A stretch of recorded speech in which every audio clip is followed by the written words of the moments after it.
Welcome to Devotions from Israel, a 5-minute word of encouragement.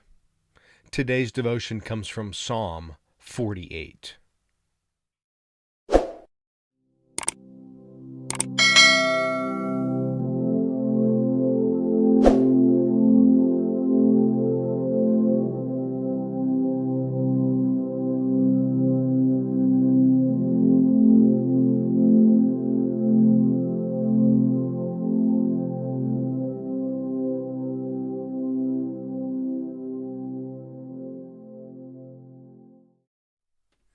When's the last time you celebrated the greatness of God?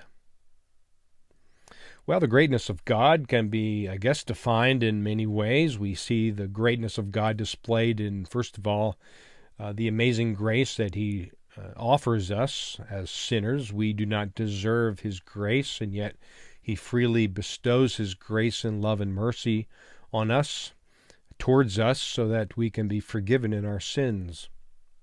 But we also appreciate the greatness of God, for instance, in His creation.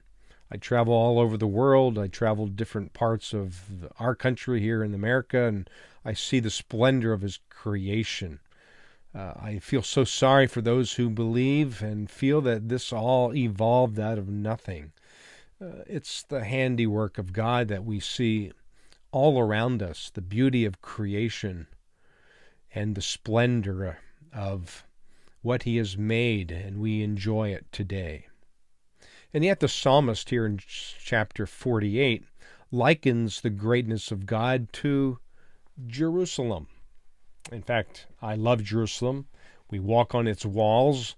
We see its archaeology. We walk through water tunnels.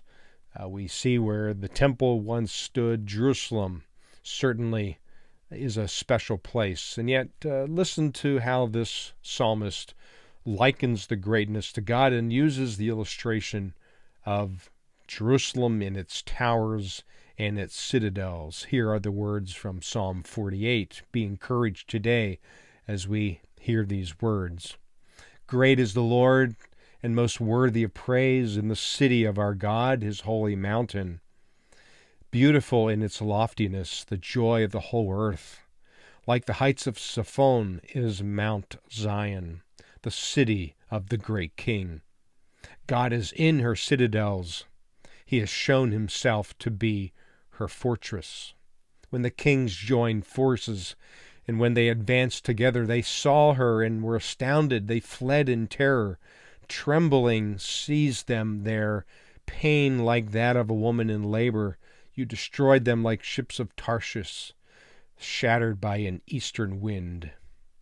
But within your temple, O God, we meditate upon your unfailing love. Like your name, O God, your praise reaches to the ends of the earth.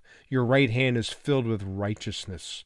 Mount Zion rejoices. The villages of Judah are glad because of your judgments. Walk around Zion, go around her, count her towers, consider well her ramparts, view her citadels, that you may tell of them to the next generation. For this God is our God forever and ever. He will be our guide even to the end. So the towers, the walls, the citadels of Jerusalem, even the Turkish walls that surround the old city today that we see and appreciate, even though they're not even 500 years old, they're impressive to look at nonetheless. And yet, when we look at Jerusalem and all of its towers and walls, it reminds us of how much greater God is. The same God who came to His people, who instructed Solomon to build a temple here, a temple that would be expanded by Herod the Great about 900 years after Solomon. The walls of Jerusalem, as they surrounded the city and provided protection. Well, that's a good way to describe what God does for us.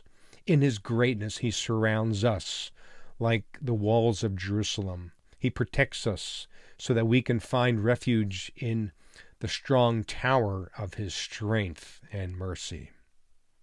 So celebrate the goodness and greatness of God today and be encouraged. Walk in His greatness today and be encouraged that He walks with you.